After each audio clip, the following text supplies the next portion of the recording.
हर patient यही सोचता है, डॉक्टर बस मुझे मेडिसिन दे दो, मैं ठीक हो जाऊँगा। लेकिन रियलिटी ये है कि मेडिसिन सिर्फ एक पार्ट है ट्रीटमेंट का। रियल हीलिंग तब होती है जब डिज़ीज़ का प्रॉपर मैनेजमेंट होता है। हेलो, मैं हूँ डॉक्टर ऋचा अग्रवाल और आज इसी टॉपिक पे बात करेंगे, मैनेजमेंट बिफोर मेडिकेशन। तो हर डिज़ीज़ का सॉल्यूशन सिर्फ मेडिसिन नहीं है। जब तक डिज़ीज़ का प्रॉपर मैनेजमेंट नहीं होता, मेडिसिन का फुल इफ़ेक्ट भी नहीं मिलता। सबसे पहले हमें ये समझने की ज़रूरत है कि किसी भी डिज़ीज़ का बेस मैनेजमेंट है। जब फाउंडेशन स्ट्रॉन्ग होता है, तब मेडिसिन अपना असली काम कर पाती है। मैनेजमेंट में आता है lifestyle modification, diet, stress control, hygiene, sleep, exercise and preventive measures. चलिए अब क्लिनिकल एग्जाम्पल से समझते हैं। जैसे डायबिटीज एंड हाइपरटेंशन में लाइफस्टाइल चेंजेस मस्ट हैं, like diet, weight control, yoga, salt restriction. ये फर्स्ट लाइन में आते हैं। अब वेट लॉस की अगर हम बात करें, तो उसमें पिल्स या सर्जरी लास्ट ऑप्शन में होना चाहिए जब बहुत ज़रूरी है। वरना सबसे पहले कैलोरी रिस्ट्रिक्शन और एक्सरसाइज भी ऐसी जो आपकी स्वेटिंग करे बॉडी में, like start with the jogging and then switch to running if there is no other issues. Then अगर हम स्किन डिसऑर्डर्स की बात करें, लाइक एक्जिमा, एक्ने या सोरियासिस एक्सेट्रा, तो सबसे पहले जो आप एनालाइज अगर कर पा रहे हैं कि ये ट्रिगरिंग फैक्टर है इसमें, तो पहले उसको अवॉइड करें। देन अगर आप कोई स्किन केयर रूटीन यूज़ कर रहे हो और आपको लग रहा है कि वो आपकी प्रॉब्लम को और एग्रवेट कर रहा है, तो उसको भी अवॉइड करें या चेंज करें। देन स्ट्रेस रिडक्शन कैसे होगा? By meditation.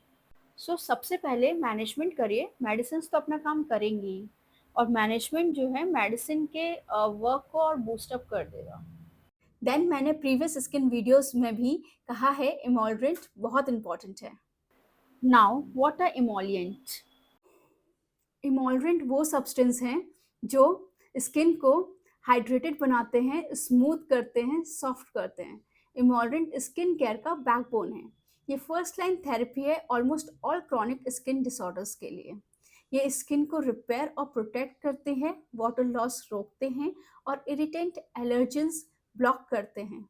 Skin soft, dryness और क्रैक कम करते हैं। इच स्क्रैच साइकिल को तोड़ते हैं, स्पेशली एक्जिमा में। Now what is etch scratch cycle? ये एक्जिमा की वीडियोस में हमने बताया है, आप वहाँ से चेक कर सकते हैं। लॉन्ग टर्म यूज़ के लिए और इन्फेंट्स के लिए सेफ है। मेडिकेटेड ऑइंटमेंट के साथ यूज़ करने में उसका एब्जॉर्प्शन बेटर होता है और साइड इफ़ेक्ट्स कम होते हैं। Now when to apply? अब इमोलरेंट को कब अप्लाई करना है, ये जानना और भी ज़्यादा ज़रूरी हो जाता है। सबसे पहले आप नहाने के तुरंत बाद यूज़ कर सकते हैं, जब स्किन डैम्प होती है। इमोलरेंट मॉइस्चर लॉक कर देता है, इसको सोक एंड सील मेथड भी कहा जाता है। ड्राई स्किन कंडीशन में, जैसे कि एक्जिमा, सोरियासिस एक्सेट्रा में 2 से 3 बार डेली अप्लाई करना ज़रूरी हो जाता है। अगर ड्राइनेस ज़्यादा है तो 4 से 6 बार भी अप्लाई करना पड़ जाता है। रात को लगाने से स्किन को रिपेयर करने का टाइम मिल जाता है, क्योंकि बॉडी रेस्ट पे होती है। देन बाहर जाने से पहले, स्पेशली जब ठंडी हवाएं हो, पोल्यूशन हो या ड्राई वेदर हो, तब इमोलरेंट लगाना ज़रूरी हो जाता है, क्योंकि वो स्किन को प्रोटेक्ट करता है। तो कोई भी मेडिकेटेड क्रीम आप लगाएं, उससे पहले इमोरेंट जरूर लगाएं। 15 से 20 मिनट बाद फिर आप मेडिकेटेड क्रीम अप्लाई कर सकते हैं। उससे क्या होगा कि इरिटेशन ज़्यादा नहीं होगा और स्किन हाइड्रेटेड भी बनी रहेगी। तो याद रखिए, इमोलरेंट सिर्फ एक मॉइस्चराइजर नहीं है, बल्कि स्किन के लिए एक प्रोटेक्टिव ट्रीटमेंट है। सही वक्त पे लगाना उतना ही इम्पोर्टेंट है जितना उसे यूज़ करना। अब इमोलरेंट कैसे होना चाहिए और which type of skin need what? Firstly, petroleum based greasy ointment. बहुत ज़्यादा ड्राई थिक स्केली स्किन, जैसे eczema, psoriasis. Then comes creams, oil and water emulsions. Moderate dryness और डेली रूटीन यूज़ के लिए अच्छी होती है, हाइड्रेटिंग होती है, लेकिन ऑइंटमेंट से हल्के होते हैं और कॉस्मेटिकली एक्सेप्टेबल होते हैं। बट इनमें प्रिजर्वेटिव्स होते हैं, इसलिए सेंसिटिव स्किन के लिए ये थोड़े से इरिटेशन कर सकते हैं। Then comes lotions, water based and light. जो mild dryness, large body area और हेयरी स्किन के लिए बेस्ट है। इजीली स्प्रेड होते हैं, कूलिंग इफेक्ट देते हैं, ग्रीसी नहीं लगते हैं, ऑल्दो मॉइस्चराइजेशन कम होता है, जल्दी इवेपोरेट हो जाते हैं। फिर आते हैं जेल्स, जो बेस्ट है ऑयली और एक्ने प्रोन स्किन के लिए, जिनको हाइड्रेशन भी चाहिए। ये नॉन ग्रीसी हैं, वाटर बेस्ड हैं, जल्दी एब्सॉर्ब हो जाते हैं, बट बहुत ड्राई या थिक स्किन के लिए यूजफुल नहीं है।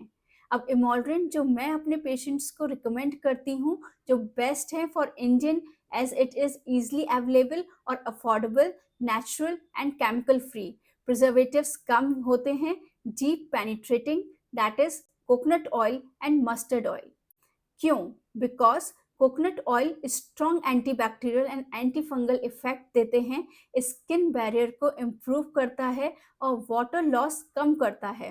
विटामिन ई एंटीऑक्सीडेंट से रिच है, स्किन डैमेज को हील करते हैं, लाइट वेट होता है, इजिली एब्जॉर्ब हो जाता है, स्टिकी नहीं लगता है दूसरे ऑयल्स की तरह। बच्चों और सेंसिटिव स्किन के लिए ये सेफ होता है, बट एक्ने प्रोन स्किन वालों को कभी कभी पोर्स क्लॉगिंग कोमेटोजेनिक प्रूव हो सकता है, इसलिए अवॉइड करना चाहिए।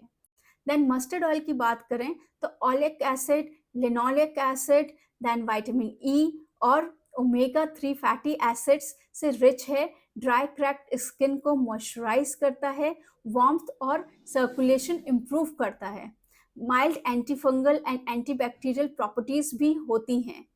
ये बेस्ट है बहुत dry skin, winter skin care के लिए। बहुत सी स्किन के लिए भी ये इरिटेशन कॉज कर सकता है और इसे सोक एंड सील मेथड से ही यूज़ करना चाहिए, नॉर्मली यूज़ नहीं करना चाहिए, बिकॉज ये बहुत ज़्यादा स्टिकी है, डस्ट अट्रैक्ट करता है, इसलिए कंडीशन को वर्स भी कर सकता है। But soak and seal method से अगर यूज़ किया जाए तो ये वंडर्स कर सकता है। इनफैक्ट स्टडीज ने ये दिखाया है कि कोकोनट ऑयल एक्जिमा सिम्टम्स और स्किन हाइड्रेशन के लिए साइंटिफिकली बहुत ही अच्छा है। मस्टर्ड ऑयल सेंसिटिव स्किन में कॉशियसली यूज़ करना चाहिए, लेकिन नॉर्मल टू ड्राई स्किन में ट्रेडिशनल इमोलिएंट के रूप में काफ़ी इफेक्टिव है। अब जीईआरडी या एसिडिटी के केस में मैनेजमेंट की बात करते हैं। मील को टाइमिंगली लेना चाहिए, हेड एंड को एलिवेट करके लेटना चाहिए, देन खाने के 2 घंटे बाद सोना चाहिए, स्पाइसी और ऑयली फूड अवॉइड करना है, वरना एंटासिड आप खाते रहेंगे। देन प्रॉपर वाटर इनटेक करिए। सबसे पहले सुबह उठ के 2 ग्लास गुनगुना पानी पीजिए। देन सेम तरीके से रात को सोने से पहले 1 ग्लास गुनगुना पानी आपको पीना है। देन खाना खाने से पहले आपको 15 से 20 मिनट पहले 1 ग्लास पानी पीना है, जो नॉर्मल वाटर आपको पीना है, एंड खाना खाने के दौरान सिप कर करके नॉर्मल पानी पीना है, और आफ्टर मील आपको 30 मिनट्स बाद पानी पीना है, वो भी नॉर्मल। लेकिन अगर आप डाइट हैवी ले रहे हैं तो उस दिन गुनगुना पानी लीजिए। अब ऐसा क्यों? सुबह ल्यूकवार्म वाटर पीने से डाइजेशन स्ट्रांग बनता है, गर्म पानी पेट को एक्टिवेट करता है, डाइजेशन ईजी हो जाता है, मॉर्निंग कॉन्स्टिपेशन भी खत्म हो जाता है, बॉडी डिटॉक्स होती है, रात को बॉडी थोड़ा डिहाइड्रेटेड हो जाती है, वार्म वाटर टॉक्सिन्स फ्लश करता है, लिवर किडनी को सपोर्ट देता है। अब रात को ल्यूकवार्म वाटर पीने से क्या फ़ायदे हैं? डिनर के बाद मेटाबॉलिज्म धीरे हो जाता है, गर्म पानी फूड ब्रेक डाउन करता है और डाइजेशन को सपोर्ट करता है, एसिडिटी इंडाइजेशन कम होता है। देन वार्म वाटर इंटेस्टाइन को रिलैक्स करता है, नेक्स्ट मॉर्निंग बाउल मूवमेंट जो है वो स्मूथ हो जाते हैं। देन रात को हाइड्रेट करने से किडनी टॉक्सिन्स को फ्लश करती है और यूरिन आउटपुट जो होता है वो रेगुलेट होता है। एसिडिटी जीईआरडी के पेशेंट्स के लिए हेल्पफुल है। Now lukewarm water acid reflux को न्यूट्रलाइज करने में मदद करता है। बेड टाइम से 15 टू 20 मिनट्स पहले 1 ग्लास ल्यूकवार्म वाटर सिप कर करके पियो। ज़्यादा पानी एक साथ से पियोगे तो बार बार वॉशरूम जाना पड़ेगा। देन बिफोर मील अगर हम 15 टू 20 मिनट्स पहले पानी पीते हैं तो बॉडी को हाइड्रेट करता है, डाइजेशन के लिए स्टमक प्रिपेयर करता है, आपको एपेटाइट कंट्रोल होता है और ओवर ईटिंग कम हो जाती है। वेट लॉस और शुगर पेशेंट के लिए ये बहुत हेल्पफुल है। ड्यूरिंग मील अगर खाने के वक्त आप पानी पी रहे हैं तो सिप्स में पानी पीजिए, जिससे आपका जो बोलस है वो प्रॉपर बनेगा, फूड सॉफ्टन होगा और इजीली सॉल्व हो जाएगा, डाइजेशन स्मूथ होगा, कॉन्स्टिपेशन का रिस्क कम हो जाएगा। अगर ये ल्यूकवार्म हो तो और भी अच्छी बात है। ओवर ईटिंग कम होती है, इसलिए स्पेशली जो कभी आप हैवी डाइट ले रहे हैं तो ल्यूकवार्म वाटर लीजिए, लेकिन ज़्यादा पानी एक साथ मत पीजिए, ये ब्लॉटिंग कॉज कर सकता है। आफ्टर मील की बात करें तो 30 मिनट्स बाद पानी पीना है, तुरंत पानी नहीं पीना है। उससे क्या होगा, आपको इंडाइजेशन होगा, स्लो हो जाएगा डाइजेशन थोड़ा सा, और जब आपको हैवीनेस फील हो सकता है, इसलिए 30 मिनट्स बाद लेना ही बेस्ट होता है। इससे न्यूट्रिएंट अच्छे से एब्जॉर्ब हो जाते हैं और मेटाबॉलिज्म भी बूस्ट होता है। एसिडिटी जीईआरडी पेशेंट के लिए ये बहुत ही फायदेमंद होता है, बहुत ही इम्पोर्टेंट है।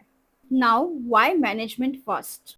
रूट कॉज कंट्रोल होता है, मेडिसिन की रिक्वायरमेंट कम हो जाती है, रिलैप्स और रिकरेंस कम होते हैं, पेशेंट खुद अपनी हेल्थ पे कंट्रोल फील करता है। Now medicine without management. अगर आप सिर्फ मेडिसिन ले रहे हैं और अपनी लाइफस्टाइल को इग्नोर कर रहे हैं तो डिजीज वापस आएगी, डोजेस बढ़ेंगे और साइड इफेक्ट्स भी हो सकते हैं। Now homeopathy and management. Homeopathy में हम हर पेशेंट को होलिस्टिक वे में देखते हैं। मैनेजमेंट और काउंसलिंग के बिना तो मेडिसिन देना इनकम्प्लीट हो जाता है। हमारी अप्रोच होती है ट्रिगर आइडेंटिफाई करना, लाइफस्टाइल इंप्रूव करना, इमोशंस बैलेंस करना और फिर इंडिविजुअलाइज्ड मेडिसिन देना। कई बार तो ऐसा हो जाता है कि पेशेंट को हम मैनेजमेंट बताते हैं और फिर वो कहते हैं कि मैम क्या आप मैनेजमेंट ही अकेला करना है, आप मेडिसिन नहीं देंगे? तो स्पेशली ये वीडियो उन्हीं पेशेंट्स के लिए है। ऑब्वियसली हम मेडिसिन तो देंगे ही देंगे, बट मैनेजमेंट आपके मेडिसिन के वर्क को बूस्ट अप कर देता है। एंड बिलीव मी, जब आप मैनेजमेंट करेंगे तो कई बार ऐसा भी होगा कि आपको मेडिसिन डिपेंडेंसी कम हो जाएगी, प्लस आप कभी कभी मेडिसिन नहीं भी लेंगे तो आपको लगेगा चल रहा है। तो याद रखिए, management is medicine, medicine is support. जब दोनों साथ होते हैं तभी हीलिंग कंप्लीट होती है। आपको क्या लगता है, आपके हेल्थ मैनेजमेंट में मेडिसिन ज़्यादा कारगर रही हैं या फिर मैनेजमेंट? कमेंट सेक्शन में प्लीज़ बताएं। और हाँ, वीडियो को लाइक, शेयर और सब्सक्राइब करना ना भूलें।